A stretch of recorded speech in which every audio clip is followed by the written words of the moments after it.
ಮೊದಲಿಗೆ ರಾಜ್ಯ ಕಾಂಗ್ರೆಸ್ನಲ್ಲಿ ಕ್ರಾಂತಿಯ ವಿಚಾರ ಬ್ರೇಕ್ಫಾಸ್ಟ್ ಆದಮೇಲೆ ಶಾಂತಿ ಪಡ್ಕೊಂಡಿದೆ. ಸೊ ಈ ಬ್ರೇಕ್ಫಾಸ್ಟ್ ಮೀಟಿಂಗ್ ಆದಮೇಲೆ ಹಿರಿಯ ಸಚಿವರು ಅಲರ್ಟ್ ಆದಂತೆ ಕಾಣಿಸ್ತಾ ಇದೆ.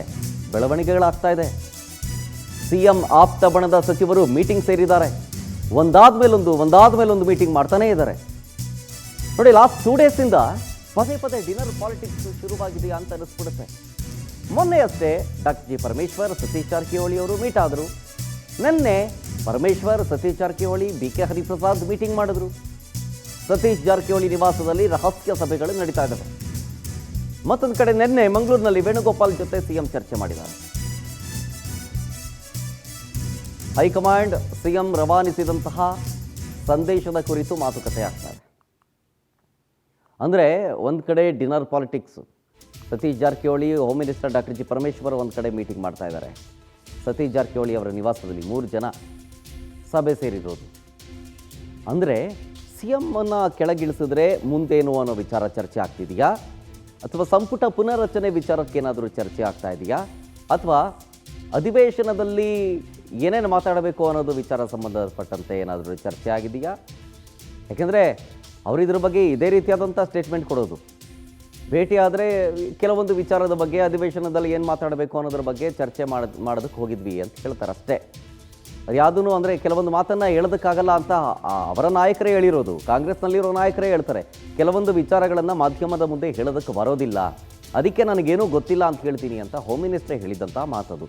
ಸೊ ಹಾಗಾಗಿ ಇದೇ ವಿಚಾರಕ್ಕೆ ಸಂಬಂಧಪಟ್ಟಂತೆ ಅಂದರೆ ರಾಜ್ಯ ಕಾಂಗ್ರೆಸ್ನಲ್ಲಿ ಸಿಎಂ ಬದಲಾವಣೆ ವಿಚಾರ, ಸಂಪುಟ ಪುನರ್ರಚನೆ ವಿಚಾರ, ಅದ್ರ ಬಗ್ಗೆನೇ ಚರ್ಚೆ ಆಗಿರ್ಬೋದು.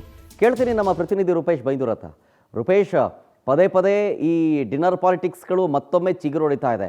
ಈ ಶಾಂತಿಯ ಮಾತುಕತೆ ಆದರೂ, ಒಗ್ಗಟ್ಟು ಪ್ರದರ್ಶನ ಆದರೂ ಕೂಡ, ಆದರೂ ಸೇಫರ್ ಸೈಡ್ಗೆ ಇರಲಿ ಅಂತ ಸಿಎಂ ಚೇಂಜ್ ಆಗೋದ್ರೆ ನಾವು ಮುಂದಿನ ನಡೆ ಏನು ತಗೊಳ್ಬೇಕು, ಯಾವ ಸ್ಟ್ಯಾಂಡನ್ನು ತಗೊಳ್ಬೇಕು ಅನ್ನೋ ವಿಚಾರ ಸಂಬಂಧಪಟ್ಟಂತೆ ಡಿಸ್ಕಸ್ ಮಾಡ್ತಾ ಇದ್ದಾರಾ ಅಂತ?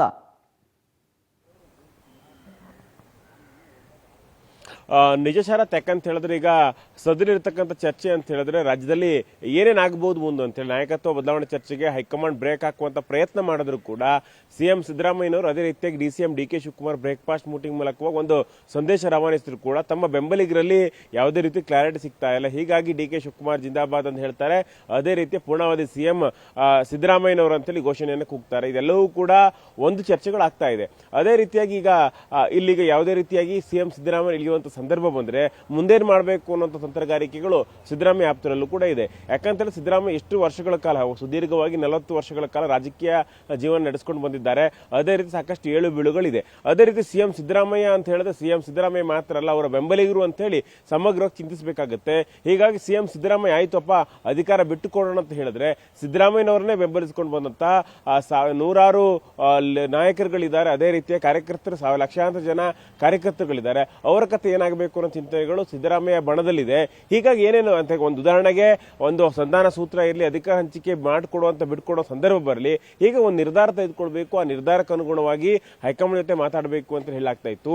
KC ವೇಣುಗೋಪಾಲ್ ಭೇಟಿ ವೇಳೆಯಲ್ಲೂ ಕೂಡ ಅದೇ ಅಧಿಕಾರ ಬಿಟ್ಟುಕೊಳ್ಳಿಕ್ಕೆ ಮೊದಲದಾಗಿ ಆಪ್ತರು ಬಿಡ್ತಾ ಇಲ್ಲ, ಅದೇ ರೀತಿಯಾಗಿ ಆ ಚಿಂತನೆಗಳಿಲ್ಲ.